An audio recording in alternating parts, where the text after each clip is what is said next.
টাঙ্গাইল সদর উপজেলার কাকুয়ার গ্রামে অনুষ্ঠিত হচ্ছে ঐতিহ্যবাহী হাডুডু খেলার ফাইনাল ম্যাচ। প্রায় হারিয়ে যেতে বসা এই খেলাকে ঘিরে বিরাজ করছে উৎসবমুখর পরিবেশ। এ নিয়ে আরও জানাতে দেলধা সরকারি প্রাথমিক বিশ্ববিদ্যালয় মাঠ থেকে যুক্ত হয়েছেন কাউসার আহমেদ। কাউসার, হাডুডু খেলাকে ঘিরে দর্শনার্থীর ভিড় কেমন দেখছেন?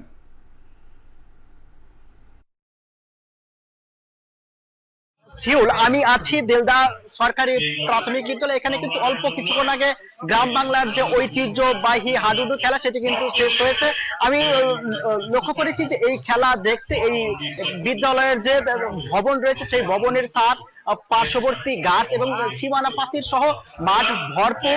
যারা খেলা প্রেমী মানুষ রয়েছেন তারা কিন্তু এখানে অংশ নিয়েছেন। আমরা লক্ষ্য করেছি যে এখানে শিশু থেকে শুরু করে বৃদ্ধ পর্যন্ত সকল বয়সের মানুষ কিন্তু একযোগে খেলা এখানে দেখেছেন। আর এই গ্রাম বাংলার ঐতিহ্যবাহী হাডুডু খেলাকে কেন্দ্র করে কিন্তু এই গ্রামে একটি উৎসবের আমেজ চলছে। আমরা লক্ষ্য করেছি সকাল থেকেই এই গ্রামের মানুষ অনেক উৎসাহ উদ্দীপনা নিয়ে এই খেলার মাঠে অংশ নিয়েছেন। আমরা কয়েকজনের সাথে কথা বলেছি, তারা বলছেন যে তারা প্রথম সারিতে বসার জন্য কেউ কেউ 1 থেকে 1.5 ঘন্টা আগে এখানে এসে এই মাঠে অবস্থান নিয়েছে। আর এখানে যারা খেলোয়াড় রয়েছেন স্থানীয় খেলোয়াড় ছাড়াও কিন্তু ঢাকা, খুলনা সহ দেশের বিভিন্ন অঞ্চলের যারা জাতীয় খেলোয়াড় রয়েছেন তারাও কিন্তু এখানে অংশ নিয়েছেন বলে জানিয়েছেন আয়োজক কমিটি। তারা বলছেন যে এখানে 16 টিমের খেলা হয়েছে। আর এই খেলায় আজকে যে বিজয়ী হলেন 2-1 পয়েন্টে কিন্তু এই স্থানীয় যে ক্লাবটি রয়েছে সেটি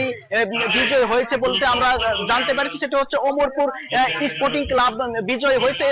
আর এছাড়াও পরাজিত হয়েছে গোটবাড়ি থেকে যারা অংশ নিয়েছিলেন তারা। আর এখানে যারা খেলাপ্রেমী মানুষ রয়েছেন তারা বলছেন যে এই গ্রাম বাংলার ঐতিহ্যবাহী খেলা যদি টিকিয়ে রাখা যায় তাহলে এই বর্তমান যারা শিক্ষার্থী রয়েছে তারা কিন্তু এই মুঠোফোন বা মাদক বা সন্ত্রাসে জড়িয়ে যাচ্ছে। তো গ্রামীণ খেলাধুলাগুলো যদি আবার চালু হয় তবে তাহলে কিন্তু মাদক ও সন্ত্রাস সমাজ থেকে দূর করা সম্ভব হবে। তো এই ছিল আমার কাছে গ্রাম বাংলার ঐতিহ্যবাহী হাডুডু খেলার সবশেষ তথ্য। সিউল।